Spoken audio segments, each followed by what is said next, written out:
Why, I'm not buying that Switch 2 right now, said the Indian guy. The Switch 2's sitting on his desk. Now let me explain, okay? Let me explain myself real quick. I actually had no intentions of picking this device up. So that was a fucking lie. Some ordinary gamer or Mudahar is in a little bit of drama right now because, let's be real, he was being a hypocrite. He bought the Switch 2 on release date where he made several videos saying, don't buy it. Oh, that's not so much. So? And I think he just told everybody don't buy it just so he could walk in there with no problem. Now, of course, ladies and gentlemen, there's no way to sugarcoat or cut around this. I did, in fact, commit a hypocrisy. I made a mistake. I should have not bought this product. Now, I made a few videos on the Switch 2. Well, not a few, several.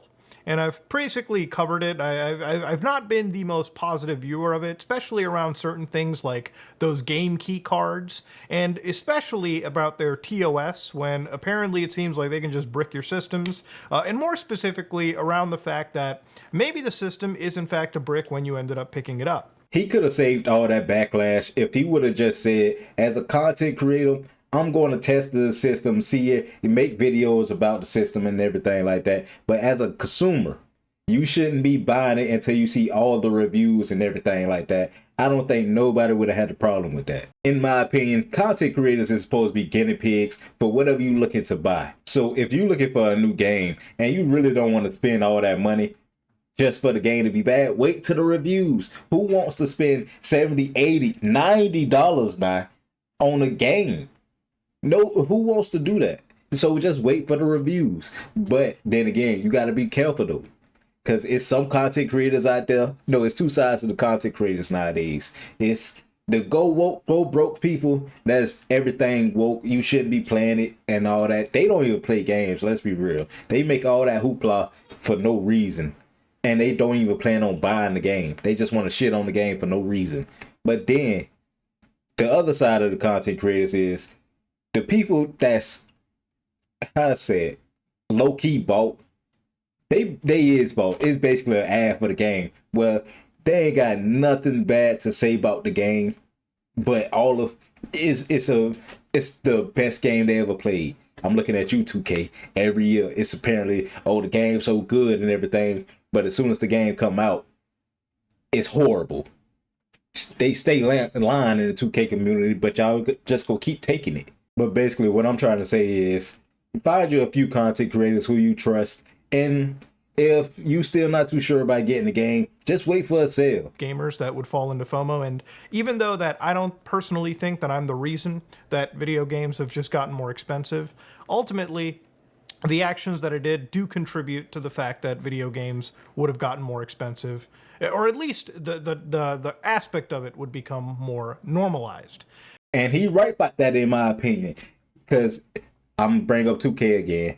In my opinion, games like 2K and Madden is like at the forefront of what companies can get away with. I feel like the rest of the companies look at what 2K and Madden can get away with to say, okay, we can do that now. Because if my memory right, wasn't 2K one of the first few games that when the PS5 first came out, they said they charged $70 now. If I remember right, they was one of the first few games that did that. And what you know, every new game that come out now is $70. My bad, I'm tripping. Games is $90 now. You got Nintendo over here charging $90 for a game that's not even on the cartridge. How does that work? Why is we letting this slide? How can I pay $90 for something I gotta still download from the internet? Why can't I just put the game in and it works? I had to go grab all my games just because I got a little irritated just then. But these my PS2 games right here. Like, you put these games in, they work. You ain't got to worry about nothing. You just put them in and they work. Why can't we go back to that? Like, come on. Like, just a few of the PS2 games I got. Why don't they work like that no more? Why? I'm just so aggravated right now about that. Bro, what? And obviously, gaming boycotts are something that unfortunately traditionally do not work just because people end up buying them. And in this case, I was one of those people. It seemed like the only time we can some way get a boycott to even go through the initial phases is when it's time to be horny. When it's something that has to do with being horny. That's the only time I see a bunch of gamers grouped together like never before to put their hands on their dick. Like, bro, what are we doing right now? Get your hands off there and let's try to fix the whole community part. What are we doing? Get your hands off your dick, bro. Stop touching yourself. Use both hands. Damn.